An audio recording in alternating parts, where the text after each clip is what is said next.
फरवरी 2020 दिल्ली दंगों के आरोपी स्टूडेंट एक्टिविस्ट्स उमर खालिद और शर्जील इमाम को आज 5 साल 3 महीनों से ज़्यादा वक्त जेल में गुजारने के बाद भी सुप्रीम कोर्ट से राहत नहीं मिली। उनके बेल एप्लीकेशंस को सर्वोच्च अदालत ने रिजेक्ट कर दिया है। वो तिहाड़ जेल में ही बने रहेंगे। आपको याद दिला दें कि फरवरी 2020 में हुए दिल्ली दंगों में 53 लोगों की जान गई थी और 700 से ज़्यादा लोग जख्मी हुए थे।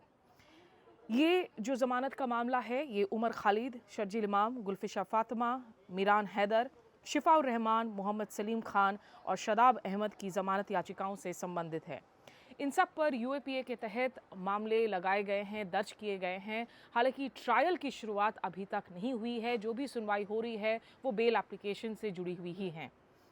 इन तमाम लोगों पर आरोप है कि दंगे किसी अचानक घटना के हिस्सा नहीं थे, बल्कि पहले से रची गई साजिश के तहत करवाए गए।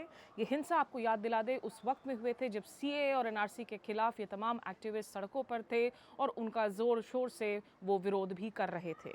सितंबर 2025 में दिल्ली हाईकोर्ट ने जमानत देने से इनकार कर दिया था और कोर्ट ने कहा कि विरोध का अधिकार तब तक ही सुरक्षित है जब तक कानून व्यवस्था को नुकसान न पहुंचाया जाए। इस फैसले के खिलाफ आरोपियों ने सुप्रीम कोर्ट का दरवाज़ा खटखटाया था। दिसंबर 2025 में इस मामले की सुनवाई हुई थी और इस जजमेंट को रिजर्व कर लिया गया था। उमर खालिद और शर्जील इमाम के बेल प्ली खारिज करते हुए सुप्रीम कोर्ट ने कहा है, It becomes necessary to examine each appeal independently. The record discloses that all the appellants do not stand on equal footing as regards culpability.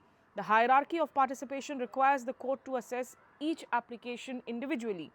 Article 21 requires the state to justify prolonged pre-trial custody. Supreme court ने अब ये भी कह दिया है कि अगले 1 साल तक ये दोनों, शर्जील इमाम और उमर खालिद, वापस से कोर्ट नहीं जा सकेंगे जमानत याचिका लगाने के लिए। जो 5 अन्य आरोपी हैं उनको 12 शर्तों के साथ में जमानत इस वक्त दे दी गई है। कोर्ट में बचाव पक्ष ने कहा था कि बिना ट्रायल इतने लंबे समय तक जेल में रहना संविधान के आर्टिकल 21 और साथ ही साथ न्याय के तमाम सिद्धांतों के खिलाफ है।